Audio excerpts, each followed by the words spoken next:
A quote from Thoughts from an Ordinary Person. There's one life. That life is infinite consciousness. That life is our life now.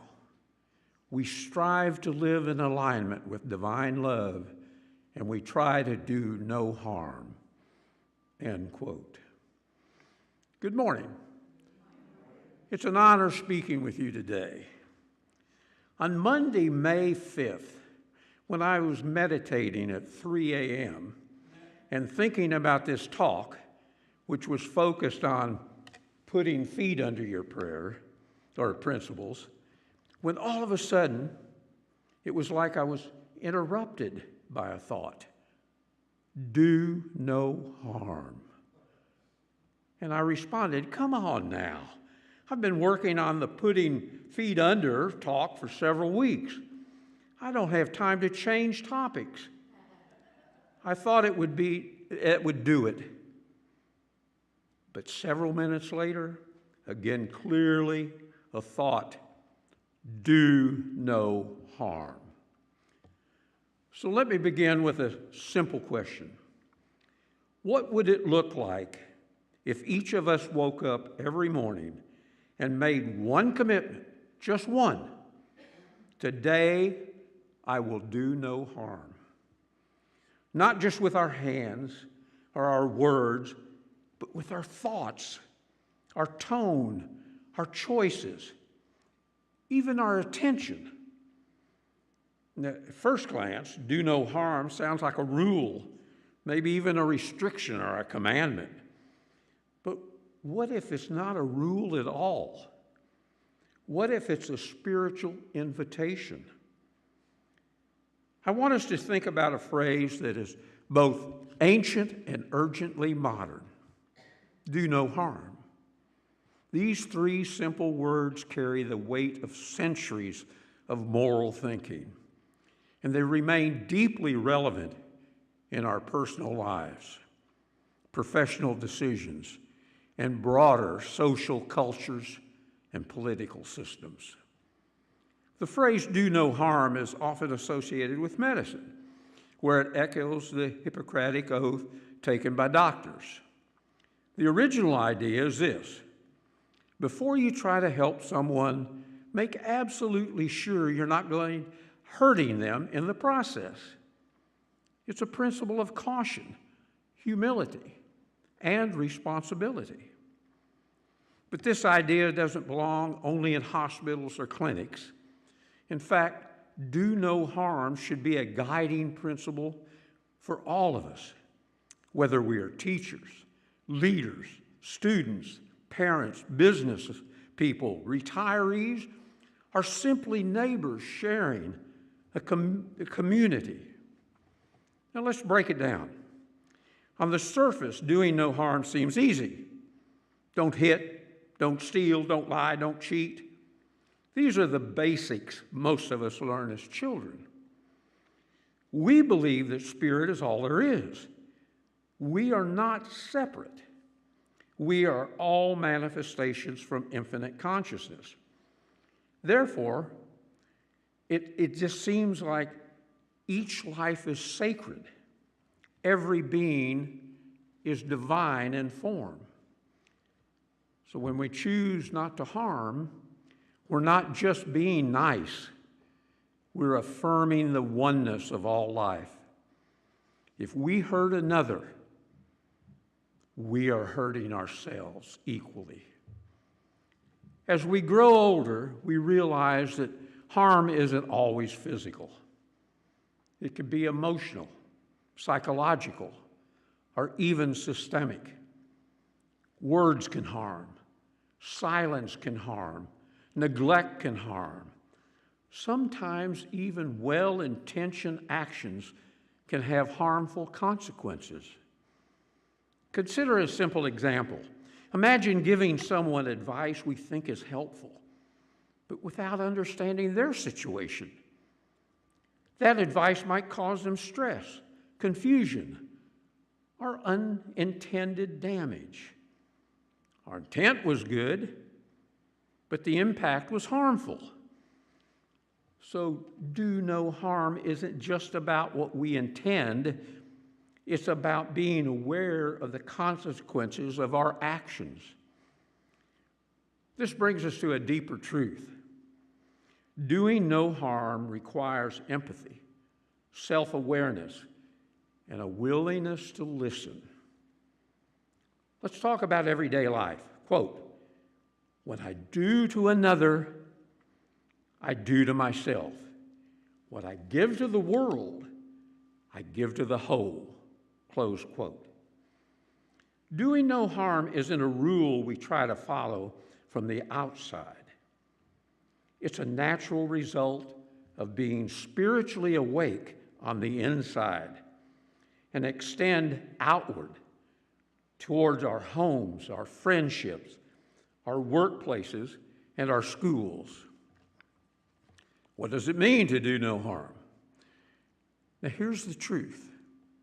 We can't live this principle from willpower alone. We're human. We get triggered. We get tired. We say things we don't mean. We react instead of responding with understanding and kindness. That's why we need spiritual practice, because spiritual practice reconnects us with our true nature, our infinite consciousness nature. It means being meaningful of how our words affect others. A sarcastic comment might seem funny to one person, but feel like a dagger in the heart to another. A dismissive shrug could reinforce someone's feelings of invisibility, or not being wanted or accepted. A social media post made in a moment of anger or frustration could ripple out to hurt someone far more than we can realize. Do no harm also means checking our biases. Are we making assumptions about someone based on their appearance, background, gender, sexual orientation, or even speaking a different language? Are we excluding others without even realizing it? Harm often happens not because we're cruel, but because we're careless in the moment. So to live by do no harm means to slow down. It means to think before we speak, to ask questions instead of jumping to conclusions. It means developing a habit of reflection. Is what I'm doing, saying, or sharing contributing to healing or to harm? Is it exclusive or inclusive? Is it building or tearing down? Now, let's widen the lens to include other professions besides doctors, whether in law, education, business, or government. The principle of do no harm takes on massive importance.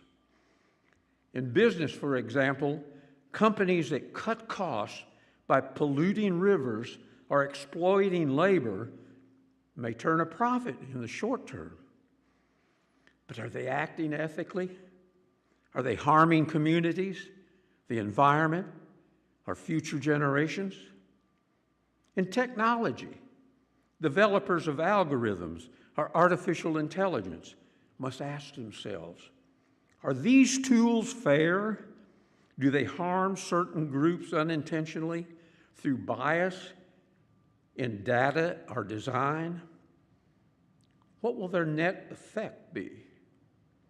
In education, are teachers and institutions considering how their curriculum choices or disciplinary policies or First Amendment rights affect their students' mental health, self-worth, and future opportunities?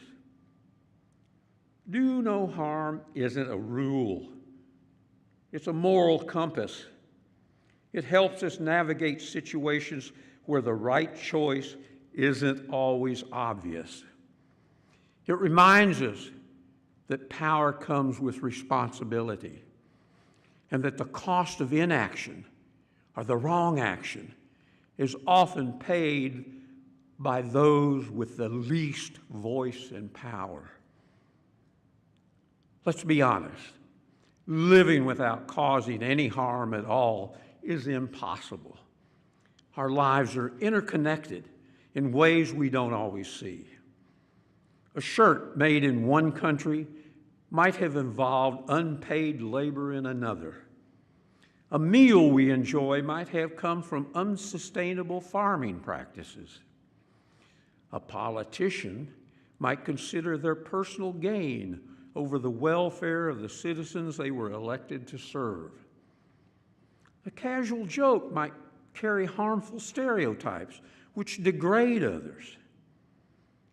So does that mean the principle, do no harm, is useless? Not at all. Do no harm doesn't demand perfection. It demands intention. It asks us to minimize harm where we can and to take responsibility where we fall short.